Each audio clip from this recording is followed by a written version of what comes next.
حسن بصری کے پڑوس میں ایک آتش پرست یعنی آگ کو پوجنے والا شمعون نامی شخص رہتا تھا۔ وہ ایک بار بیمار پڑ گیا اور موت کے قریب ہو گیا۔ حضرت حسن کو اس کی بیماری کا پتہ چلا تو آپ اس کے پاس پہنچے۔ آپ نے دیکھا کہ آگ اس کے پاس سلگ رہی ہے اور دھوئیں سے چہرہ اس کا کالا پڑ گیا ہے۔ آپ نے فرمایا، خدا سے ڈر اور مسلمان ہو جا۔ ساری عمر تو نے آگ کی اور دھوئیں کی پوجا کی، اب دین اسلام کو بھی آزما لے، شاید خدا تم پہ رحم فرمائے۔ شمعون نے کہا کہ دین اسلام کی صداقت کی کوئی سچی نشانی دکھائیے۔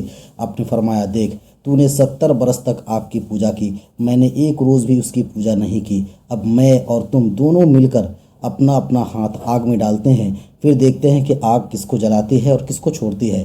چاہیے تو یہ کہ تو اس کا پجاری ہے اس لیے وہ تجھے نہ جلائے، اور میں اس کا پجاری نہیں ہوں اس لیے مجھے وہ جلا دے، مگر مجھے اللہ تعالیٰ پہ امید ہے کہ آگ مجھے ہرگز نہیں جلائے گی اور تم میرے خدا کی قدرت کو اور اس آگ کی کمزوری کو اپنے آنکھ سے دیکھ لو گے۔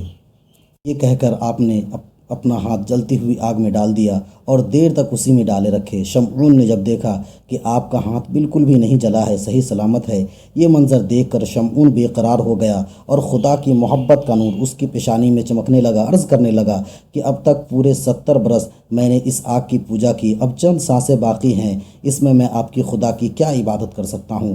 حضرت نے فرمایا کہ تو اس کی فکر نہ کر، کلمہ پڑھ لے تو میرا خدا فوراً تجھ سے راضی ہو جائے گا اور پچھلے 70 برس کی آگ کی پوجا کی تمام گناہوں کو معاف کر دے گا۔ شمعون نے کہا کہ اگر آپ اقرار نامہ لکھ دیں کہ خدائے تعالیٰ مجھے عذاب نہ دے گا تو میں ایمان لے آتا ہوں۔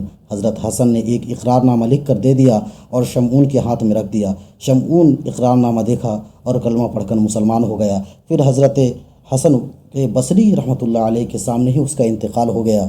مرنے سے پہلے اس نے وصیت کی کہ جب میں مر جاؤں تو آپ مجھے غسل دیں اور آپ خود مجھے قبر میں اتاریں اور یہ اقرار نامہ میرے ہاتھ میں رکھنا تاکہ کل قیامت کے دن میں یہ اقرار نامہ دکھا کر عذاب سے بچ سکوں۔ اس کے بعد شمعون کو جب دفن کیا گیا تو اقرار نامہ آپ کے ساتھ رکھ دیا گیا۔ شمعون کا نماز جنازہ پڑھ کے آپ فارغ ہوئے تو اس رات حضرت حسن بصری کو بالکل بھی نیند نہیں آئی اور آپ سوچتے رہیں کہ جس شمعون کے بارے میں نے اقرار نامہ لکھ دیا ہے کیا وہ اللہ کے یہاں قابل قبول ہے کہ نہیں، اس لیے کہ میری قدرت تو میرے کھیت پہ، میرے کھلیان پہ، خود میرے جائیداد پہ نہیں ہے، تو بھلا میں نے شمعون کے معاملے میں اقرار نامہ کیسے لکھ دیا؟ اسی حال میں آپ سو گئے تو خواب میں دیکھا کہ شمعون آپ کے خواب میں آیا اور اقرار نامہ آپ کے ہاتھ میں دے کر کہا کہ اے حسن بصری، یہ شمعون آپ کا اقرار نامہ واپس کرتا ہے کہ اس اقرار نامے کی وجہ سے اللہ تبارک و تعالیٰ نے میری مغفرت اور میری بخشش فرما دی اور طرح طرح کی نعمتیں مجھ پہ نازل فرمائیں۔ حضرت حسن بصری نیند سے بیدار ہوئے تو آپ نے دیکھا